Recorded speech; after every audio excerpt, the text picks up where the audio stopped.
Bu videomuzda büdcə dostu olan, ancaq özəllikləri ilə önə çıxan bir model haqqında danışırıq. Videomuzun qonağı Redmi 17 modelidir. Telefon 170 mm uzunluğa, 78,4 mm genişliyə, 8,8 mm qalınlığa və 232 qram çəkisi ilə elə ilk baxışdan kifayət qədər böyük və hiss olunan quruluşa malikdir. Ön tərəfdə Corning Gorilla Glass 7 şüşəsi istifadə olunub. Arxa panel və çərçivələr isə plastikdən hazırlanıb. IP64 sertifikatı sayəsində tozdan və su sıçramalarından qorunan cihazın dizaynında ən çox diqqət çəkən detal arxa paneldə yerləşdirilmiş RGB işıqlandırmadır. LED flaşın altında yerləşdirilmiş bu işıqlandırma istəyə uyğun olaraq fərqli rənglərdə görsənə bilir. Cihaz 2 ədəd nano sim dəstəyi ilə gəlir və qara, tünd mavi, bənövşəyi və palıd yaşılı rəng seçimlərində təqdim olunur. Ekran tərəfinə keçdikdə qarşımızda 6,9 düymlük böyük IPS LCD panel dayanır. Ekran gövdə nisbəti təxminən 86,2% təşkil edir. 120 Hz yenilənmə tezliyi ilə 825 nit maksimal parlaqlıq təklif edən bu ekran video izləmək və menyuda rahat hərəkət etmək üçün yaxşıdır. Ekran qətnaməsi isə 720-1600 pikseldir və 20-yə 9 nisbətindədir. Bu da təxminən 254 ppi piksel sıxlığı deməkdir. Böyük ekranda bu göstəricilər biraz zəifdir. Bunu nəzərə almaq lazımdır ki, telefon büdcə dostu bir modeldir. Proqram təminatı tərəfində smartfon qutudan Android 16 əməliyyat sistemi və HyperOS 3 interfeysi ilə çıxır. Daxilində 12 nanometrlik MediaTek Helio G91 Ultra çipi yerləşdirilib. 8 nömrəli bu prosesor 2 ədəd 2 GHz Cortex A75 və 6 ədəd 1.8 GHz Cortex A55 nüvələrindən ibarətdir. Qrafik işlərinə isə Mali G52 MC2 cavabdehdir. Şəbəkə tərəfində isə maksimal 4G-ni dəstəkləyir. Yaddaş konfiqurasiyalarında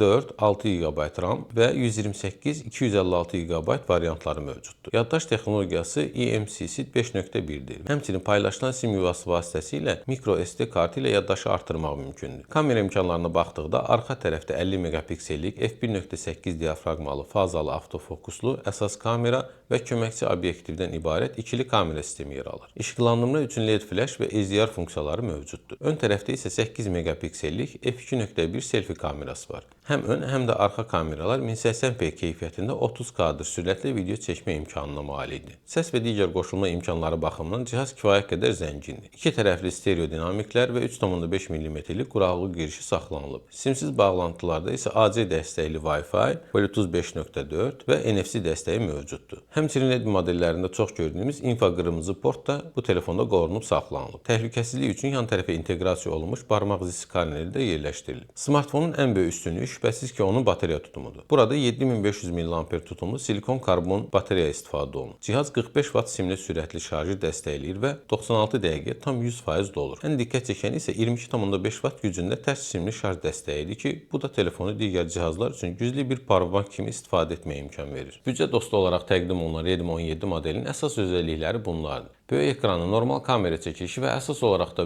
nəhəng batareya tutumu axtaranlar üçün yaxşı seçimdir. Bəs sizlər bu model haqqında nələr düşünürsünüz? Büdcə dostu bir telefon kimi bu modeli seçməyə dəyərmi? Fikirlərinizi şərhlər bölməsindən paylaşa bilərsiniz.